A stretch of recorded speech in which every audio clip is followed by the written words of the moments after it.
जय हिंद दोस्तों, आप सभी का स्वागत है हमारे यूट्यूब चैनल थिंक आइस पर। सो गाइस, आज जो है एक बहुत ही मोस्ट इम्पोर्टेंट टॉपिक मैं आप लोगों के बीच में लाया हूं, जिसका नाम है उत्तराखंड का इतिहास।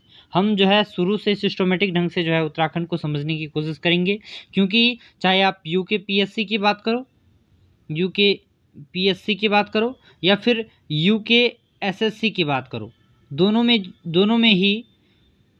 यूके ट्रिपल एससी की बात करें तो दोनों में ही जो उत्तराखंड है उसका बहुत बड़ा महत्व है। क्योंकि जिस राज्य में हैं हम, जिस देश में जिस राज्य में हम हैं, उस राज्य को समझना हमारे लिए बहुत ज़रूरी हो जाता है। तो इसीलिए हम जो है point two point fact wise जो है उत्तराखंड के इतिहास को समझने की कोशिश करेंगे। और जो चीज़ें मैं आपको यहाँ पर हैंडमेड नोट्स के माध्यम से जो मैं आपको बताऊँगा, ये बहुत ही महत्वपूर्ण है परीक्षा के पॉइंट ऑफ व्यू से। क्योंकि देखिए तो उत्तराखंड जो है आपके लिए, आप समझ सकते हैं 40 नंबर उत्तराखंड है। 40 नंबर जो है उत्तराखंड इतना मोस्ट इम्पोर्टेंट हो जाता है कि आपको उत्तराखंड पढ़ना ही पढ़ना है। साथ ही साथ अगर आप पीसीएस की तैयारी करते हो, उत्तराखंड पीसीएस की तैयारी करते हो, फिर तो आपके लिए उत्तराखंड समझना जो है बहुत ज़रूरी हो जाता है। उत्तराखंड समझना बहुत ज़रूरी हो जाता है। ठीक है दोस्त, तो ज़्यादा समय न लेते हुए हम शुरू करते हैं। अभी से इतिहास को समझने की कोशिश करते हैं। उत्तराखंड का इतिहास क्या? उत्तराखंड का इतिहास, जैसा कि आप जानते हैं कि उत्तराखंड का जो ऐतिहासिक अध्ययन है उसको सरल करने के लिए हम इसको जो है 3 कालखंडों में बांटते हैं। ये चाहे उत्तराखंड के इतिहास है, चाहे किसी भी इतिहास को आप पढ़ोगे, इतिहास को जो है लगभग 3 कालखंडों में उसे बांट दिया जाता है। कालखंड क्यों बांट दिए जाते हैं? देखिए दोस्त, कालखंड इसलिए बांट दिए जाते हैं ताकि जो हम अध्ययन कर रहे हैं वो अध्ययन करना हमारे लिए थोड़ा सा जो है आसान हो जाए। ठीक है दोस्त, तो पहले समझते हैं। 3 भागों में बांटते हैं: प्रागैतिहासिक काल, आदि ऐतिहासिक काल और ऐतिहासिक काल। जैसा कि आपको मालूम है कि इंसानों के जो पूर्वज थे वो क्या थे? वानर थे या फिर चिंपैंजी जो है, मतलब सबसे करीबी पूर्वज। तो धीरे धीरे जो है डेवलप हुआ इंसान, और आज जो है जो आप होमो सेपियंस जो मानव की जो विकसित प्रजाति आप देख रहे हैं वो है। ठीक है, तो देखिए दोस्त, प्रागैतिहासिक काल से हम समझने की कोशिश करते हैं आखिर प्रागैतिहासिक काल क्या है। इतिहास के इस काल में मानव संबंधित कोई लिखित प्रमाण प्राप्त नहीं होते हैं। देखिए, लिखित प्रमाण नहीं होते थे क्योंकि उस टाइम पे क्या था, लिपि का विकास नहीं हो रखा था। इतिहास से पूर्व का वह समय जिसके प्रमाण तो प्राप्त हुए हैं, लेकिन इसकी जानकारी एवं कालखंड स्पष्ट नहीं है। देखिए, इसकी कोई जानकारी स्पष्ट नहीं है और कालखंड भी स्पष्ट नहीं है, क्योंकि इस समय जो है, इस समय के जो साक्ष्य हैं वो पढ़े नहीं जा सकते हैं। जो इस टाइम पीरियड के किसके प्रागैतिहासिक काल के जो साक्ष्य हैं इनको पढ़ा नहीं जा सकता है। ठीक है दोस्त, और यही जो है प्रागैतिहासिक काल कहलाता है, यही काल। और नैनीताल के नैनी पाताल, ये बहुत मोस्ट इम्पोर्टेंट हो जाता है प्रागैतिहासिक काल के बारे में। ठीक है दोस्त, इसको ध्यान से देखिए आप। नैनीताल के नैनी पाताल से जो है प्राप्त 5 मानव आकृतियां प्राप्त हुई हैं। कब प्राप्त हुई हैं? 1999 में। ठीक है, 1999 में। ठीक है दोस्त, और प्रागैतिहासिक काल के कुछ प्रमुख साक्ष्यों की अगर हम बात करें, देखिए दोस्त, हर कालखंड का कोई ना कोई साक्ष्य होता है। तो वहीं पर ये प्रागैतिहासिक काल के कुछ साक्ष्य हैं, कुछ प्रमुख साक्ष्य हैं। साक्ष्य का मतलब आप समझ रहे हैं? साक्ष्य मतलब होता है कोई चीज़ अगर मिल रही है हमें, वो क्या है? उस चीज़ का साक्ष्य है। ठीक है, उदाहरण के लिए जैसे जो है 7 फेरे होते हैं, शादी हो रही है किसी की, तो अग्नि यहाँ प्रज्वलित कर दी जाती है। हालांकि वहाँ पर बहुत सारे लोग खड़े हैं, लेकिन फिर भी अग्नि को साक्षी मानकर जो है वो किया जाता है, ब्याह किया जाता है। ठीक है दोस्त, तो अब हम बात करते हैं सबसे पहली गुफा। जब मानव जैसे जैसे विकास करना जो है मानव ने शुरू किया, तो गुफाओं में रहना शुरू कर दिया था। उसने जो है घर बनाना, मकान बनाना, ये सब धीरे धीरे करके जो है सीखा। जैसे जैसे सभ्यता का विकास होते गया, वैसे वैसे मनुष्य भी जो है धीरे धीरे डेवलप होते गया। और तो गुफाओं में रहता था पहले, और गुफाओं में रहता था, जो जो चेतना उसके मन में थी, वही सारी चेतनाएं जो है उसने अपनी, कहाँ पर, जिस गुफा में रहता था उसके बाहर जो है उसने कलाकारी, चित्रकारी, क्योंकि मनुष्य है, उसकी प्रवृत्ति है। साहित्य संगीत कला विहीन साक्षात पशु विषाणहीन। जो इन सब चीज़ों से जो है वो पशु है, जो साहित्य संगीत कला विहीन इन सब चीज़ों से जो है विहीन है, वो क्या है? पशु के समान है। तो इंसान पशु तो है नहीं, इंसान है। तो वो क्या करता था, वो गुफाओं में रहता था। और सबसे पहली गुफा का नाम है गोरख्या गुफा या गोरख्या उडियार। उडियार कहते हैं, गुफाओं को उडियार भी कहते हैं। इस प्रकार के पत्थर के उडार होते हैं। कभी अगर आपको मौका मिले घूमने का, तो जब भी आप पहाड़ों पर जाओगे तो इस प्रकार के आपको उडार मिलेंगे। इस प्रकार से पत्थर रहता है और ये ज़मीन है, और यहीं पर जो है इंसान रहना शुरू करता है। ठीक है दोस्त। तो इसका जो साक्ष्य है, यहाँ पर क्या हुआ, यहाँ पर गहरे रंग के 18 मानव तथा 7 पशु आकृतियाँ अंकित हैं। कितने? 18 मानव। ये फैक्ट आपसे सीधे सीधे जो है परीक्षाओं में पूछे जाते हैं, क्योंकि चाहे आप प्री की बात करो चाहे मेंस की बात करो। अगर आप प्री की बात करते हो, पीसीएस प्री की बात करते हो, तो वहाँ पर आपको जो है सीधे फैक्ट पूछ लिए जाएंगे कथन कारण के रूप में। और अगर ग्रुप सी की बात करें तो कहाँ पर जो है 18 मानव आकृतियाँ और 7 पशु आकृतियाँ प्राप्त हुई, तो कहाँ पर प्राप्त हुई? गोरख्या गुफा। ठीक है दोस्त, ध्यान दीजिए। अब बात करते हैं किमनी गांव। किमनी गांव की स्थिति अगर हम बात करें तो ये क्या है? पिंडर घाटी। पिंडर घाटी थराली चमोली के पास है। और यहाँ से क्या प्राप्त हुआ? श्वेत रंग के पशु हथियार। श्वेत रंग के पशु हथियार, सफ़ेद रंग के क्या हुए? पशु हथियार प्राप्त हुए। और जो प्रसिद्ध वनस्पति वैज्ञानिक आदित्य नारायण पुरोहित, इनका संबंध कहाँ से है? यहीं से है, इसी गांव से। किस गांव से? किमनी गांव से, जिन्हें जो है 1997 में पद्मश्री प्रदान किया गया।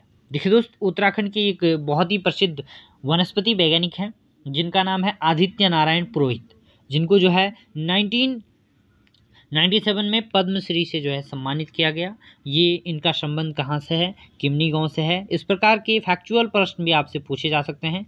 वो हर एक चीज़ को मैंने मेंशन कर दिया है। अगर आप चाहो तो इस चीज़ को नोट डाउन कर सकते हो। नोट डाउन नहीं करोगे तो डिस्क्रिप्शन में हम जो है इसका लिंक आपको प्रोवाइड करवा देंगे।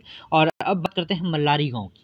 देखिए दोस्त, मल्लारी गांव की स्थिति की अगर हम बात करें तो ये कहाँ पर है? नीति के पास। नीति क्या है? एक दर्रा है। आगे जब हम उत्तराखंड के भौगोलिक स्ट्रक्चर के बारे में जब हम चर्चा करेंगे, वहाँ पर हम दर्रों, झीलों, तालाबों, पहाड़ों, हर चीज़ के बारे में जो है डिस्कशन करेंगे। और हम समझने की कोशिश करते हैं मल्लारी गाँव। इसकी स्थिति कहाँ है? नीति के पास, चमोली में है। और 1883 तथा 2001 और 2002 में गढ़वाल विश्वविद्यालय ने जो है इस क्षेत्र में क्या किया? सर्वेक्षण किया। गढ़वाल विश्वविद्यालय के कुछ छात्रों द्वारा जो है या अध्यापकों द्वारा जो है पूरी टीम के द्वारा यहाँ पर सर्वेक्षण किया गया, और 2 सर्वेक्षण किए। ठीक है। पहला सर्वेक्षण जो है डॉक्टर एम खंडूरी के अनुसार लोह उपकरण तथा पशु का एक संपूर्ण कंकाल मिला। क्या क्या मिला? लोहे के उपकरण मिले और पशु का जो एक पूरा कंकाल मिला। ठीक है। और सेकंड सर्वेक्षण जब हुआ तो इसमें क्या हुआ? देखो, ये इसमें जो है बहुत मोस्ट इम्पोर्टेंट चीज़, कब दूसरे जो है जब दूसरा सर्वेक्षण हुआ, दूसरी बार खुदाई हुई, तो दूसरी बार की खुदाई में 5.2 किलो स्वर्ण का मुखौटा, सोने का मुखौटा, और 10 मृतिका पात्रों के साथ एक कांसे का कटोरा तथा हत्तीनुमा मृगभांड प्राप्त हुई। ये मृगभांड है, भांड। ठीक है, मृगभांड। ठीक है दोस्त, समझने की कोशिश करिए क्या क्या प्राप्त हुआ। पहले सर्वेक्षण में तो लोहे के उपकरण प्राप्त हुए और पशु का एक संपूर्ण कंकाल प्राप्त हुआ, लेकिन वहीं दूसरे सर्वेक्षण में, इसलिए ये मोस्ट इंपॉर्टेंट हो जाता है, 5.2 किलो का सोने का मुखौटा मिला और 10 मृतिका पात्र मिले और एक कांसे का कटोरा मिला और एक हत्तीनुमा मृगभांड प्राप्त हुआ। ठीक है दोस्त, अब हम बात करते हैं लाखू उडियार की। ये बात थी मल्लारी गांव की, किमनी गांव, मल्लारी गांव, गोरख्या उडियार। अब हम बात करते हैं लाखू उडियार। लाखू उडियार, गोरख्या उडियार, ये बहुत ही मोस्ट इंपॉर्टेंट हो जाता है। इसकी स्थिति की अगर हम बात करें तो ये है अल्मोड़ा के बाड़ेछीना के पास दलबैंड नामक स्थान पर, सुयाल नदी के तट पर, अल्मोड़ा पिथौरागढ़ मार्ग पर जो है इसकी स्थिति है लाखू उडियार। इसकी जो खोज है, खोज कब किसने की थी? 1968 में एमपी जोशी, जिनका संबंध कहाँ से? मध्य प्रदेश से है। विशेषता क्या है? मानव एवं जानवरों के गहरे लाल एवं काले रंग के सफ़ेद चित्र जो है यहाँ से प्राप्त हुए हैं। तो ये था आपका लाखू, उड़ियार। अब हम बात करते हैं लोईथा। लोईथा की स्थिति की अगर बात करें तो लोईथा जो जगह है वो अल्मोड़ा में पड़ती है। यहाँ की विशेषता क्या है? यहाँ पर जो है शिकार का पीछा करता हुआ एक मानव तथा हथियारों को जो है हाथों में हथियारों के साथ जो है हथियार के साथ शिकार का पीछा करता हुआ एक मानव आकृति है और हाथों में हाथ डालकर नृत्य करते हुए लोग दिखाए गए हैं, जो आज भी उत्तराखंड की संस्कृति में झलकता है। उत्तराखंड में आज भी लोग तांदी नृत्य करते हैं और शायद वही तांदी नृत्य यहीं से शुरू हुआ था। ठीक है दोस्त, कहाँ से? लोईथा। तो इस प्रकार के फैक्चुअल क्वेश्चन जो है आपके पास सीधे तौर पर परीक्षा में पूछे जाते हैं। अब हम बात करते हैं फल सीमा की बात करते हैं। फल सीमा अल्मोड़ा में है और यहाँ से योग तथा नृत्य मुद्रा करने वाली मानव आकृतियाँ तथा 2 कप मार्क्स प्राप्त हुए हैं। ठीक है दोस्त, योग मुद्रा। अब देखिए लोग, यहाँ पर भी लोग ध्यान लगाते थे, जो इस बात का जो है पुख्ता सबूत है कि आप प्रागैतिहासिक काल में भी लोग ध्यान लगाते थे। मतलब ये सतयुग की बात हो सकती है। और नृत्य मुद्रा में जो है मानव आकृतियाँ तथा 2 कप मार्क्स जो है प्राप्त हुए हैं। अब हम बात करते हैं पैठशाला। ठीक है दोस्त, पैठशाला एक जगह है जो कहाँ पर स्थित है? अल्मोड़ा के पूना गांव के मध्य जो है स्थित है। और यहाँ पर कत्थई बोलते हैं, भूरा मतलब हल्का मटमिला रंग जो होता है, उस प्रकार की मानव आकृतियाँ और नृत्य करते हुए लोग यहाँ पर जो है मिले हैं पैठशाला में। तो इस प्रकार के जो फैक्चुअल क्वेश्चन है सीधी तौर पर आपसे पूछे जा सकते हैं। बहुत ही शानदार उम्दा तरीके से आसान भाषा में आपको समझाने की कोशिश की जाएगी। और एक कंसार देवी कहाँ पर है? अल्मोड़ा में। यहाँ से क्या हुआ? 14 नर्तकों की सुंदर चित्रण जो है यहाँ से प्राप्त हुए हैं। एक है हुडली या हुडोली, जो कहाँ पर है? उत्तरकाशी में। यहाँ पर नीले रंग के शैलचित्र प्राप्त हुए हैं। किस रंग के? नीले रंग के शैलचित्र प्राप्त हुए हैं। और पुरोला में भी खुदाई करी गई थी, जो कहाँ पर है? उत्तरकाशी में है। और एक बात और, झंगरोली एक जगह है जो कहाँ पर पड़ती है? पौड़ी में पड़ती है, झंगरोली पौड़ी।